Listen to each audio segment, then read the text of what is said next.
Rise up. Hello, everyone. Happy Thursday. Happy Friday Eve. I'm Coy Wire. This is CNN 10, your 10 minutes of news for October 16th. This is also an important anniversary of a movement that shaped the future of civil rights in America. On this day in history, 30 years ago, hundreds of thousands of African-American men gathered in Washington, D.C. for the Million Man March. Martin Luther King III, son of Martin Luther King Jr., stood on the National Mall where his father once delivered his iconic "I Have a Dream" speech. MLK's movement aimed to end racial segregation in the 1960s. The Million Man March in 1995 aimed to promote unity, self-improvement, and responsibility among black men at a time when many of them felt marginalized and stereotyped by the violence and crime in their communities. This day and this celebration is bigger than any one leader. Black people have to take a stand somewhere, and especially the men. We as men must take control of our communities. Stop all this killing. 1 million black men! 1 million black men! 1 million black men! Nearly 12 hours of speeches also called attention to social and economic issues affecting black people in America. The Million Man March was the brainchild of a controversial figure, Louis Farrakhan, and some Congress members, like John Lewis, felt some of the messaging could actually resegregate America. Our nation is in need of healing. A presidential commission is an important and needed step toward building a bridge across the racial divide. We have conquered legal segregation, but in a real sense, the races seem less far apart because there were black-white coalitions struggling to eradicate racism. There is no way to eradicate racism in a multiracial country except together. The Million Man March remains one of the largest single-day protests in American history. Organizers reported that in its aftermath, 1.7 million African-American men registered to vote. All right, let's get you up to date on our top story of today, the government shutdown. It is now in its third week and is the fourth longest shutdown in more than 40 years. And Americans are now feeling the effects. Federal workers are missing paychecks. Tourists are unable to visit many national parks or the Smithsonian museums. People are unable to get certain federal loans to buy homes or operate small businesses, and travelers are facing some delays at airports. All air traffic controllers are working without pay, as are some TSA agents. Today marks the first day that air traffic controllers have a completely different focus today. Their first loss of pay. Air traffic controllers are out moving over 45,000 flights today. 3 million passengers, tons of cargo that keeps America moving. And their focus is now on when they'll receive pay again. Meanwhile, the Pentagon is shifting nearly $8 billion from funds Congress approved for research to make sure U.S. troops get paid today, a sign the government shutdown could continue for quite some time. When you hear Girl Scouts or Scouting America, formerly known as Boy Scouts, do you think AI or cybersecurity? Me neither. Well, the organizations are making 21st century updates to their iconic sashes. Along with the classics like first aid and camping, Scouts can now earn merit badges in artificial intelligence and cybersecurity to examine the effects of AI and prepare Scouts for cybersecurity threats.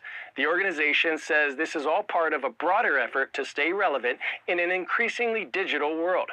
Over the summer, they launched their own AI chatbot, Scoutly, to answer questions from Scouts. Their motto has always been, be prepared, and perhaps that now includes spotting things like poison ivy and deepfakes. Pop quiz, hot shot. At which art museum can you see an original painting by Vincent van Gogh? The Acropolis Museum in Athens, the Getty in Los Angeles, the Louvre in Paris, or Perez Art Museum in Miami? If you said Getty, get yourself a high five. Perhaps the most famous painting in the Getty Museum's collection is Van Gogh's iconic Irises, painted in 1889. Think your favorite painting could survive a fire? Probably not. So, the Getty Museum and Villa House, which house some of the most important art from the 19th and 20th centuries, are designed to be fireproof. Located in Los Angeles, where wildfires and natural disasters have become a more common occurrence in the region, the Getty sits on a hill, but its real superpower isn't the view, it's fire safety. Take a look.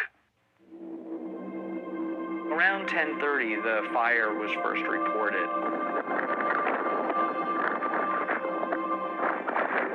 By 12:30, it had crossed 4 miles and hit our back gate.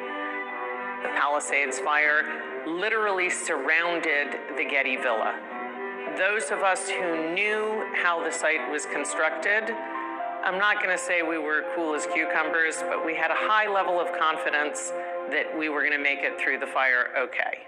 Okay, because both the Getty Centre and Getty Villa were designed with natural disasters in mind. Both museums house some of the most important pre-20th century art in the world. And they even claim to be the safest place for art during a fire. The reality is we know where we are. Both of the areas where the Getty Center and the Getty Villa exist are prone to fire. Les Borsay was at the Getty Villa's Emergency Operations Centre during the Palisades fire. We were surprised that it had moved that fast. The winds were insane. The location of both Getty museums offer visitors stunning vistas. But it's those same views that put these important cultural institutions at risk during California's ever-expanding and more unpredictable wildfire season. What that implies is that we need to be in a state of constant readiness. And readiness starts with architectural design that prioritizes fire safety.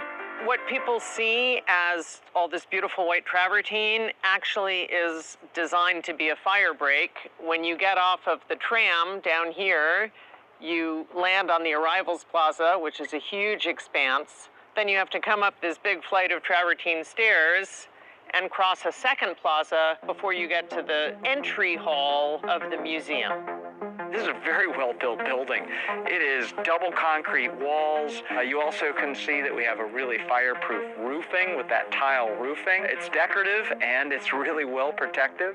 On the inside, there are all sorts of unbelievably high-tech things going on. So in the extremely unlikely event that fire actually were to breach the perimeter and get into one of the galleries, doors would automatically shut so that the fire would be isolated within one small part of the museum itself.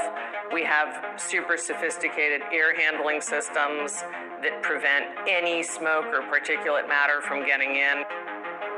Wildfire is an ever-present risk in California, but so are earthquakes.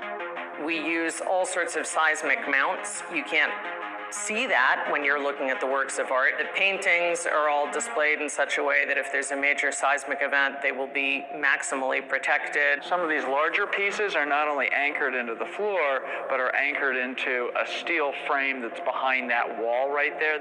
We're in Los Angeles. That has earthquakes. We're going to have more earthquakes. These are pieces that are 2,000 years old. We want to make sure they're here for another 2,000. Apple CEO Tim Cook has turned into a Labubu. Labubu creator Kai-Sing Lung gifted Cook his own variation of the doll during his recent trip to Shanghai.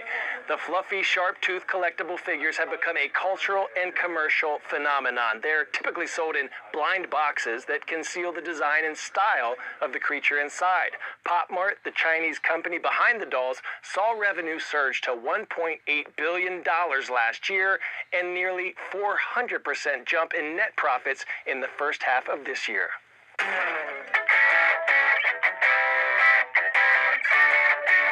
Today's story getting a 10 out of 10. Man, this is Santos Vagos.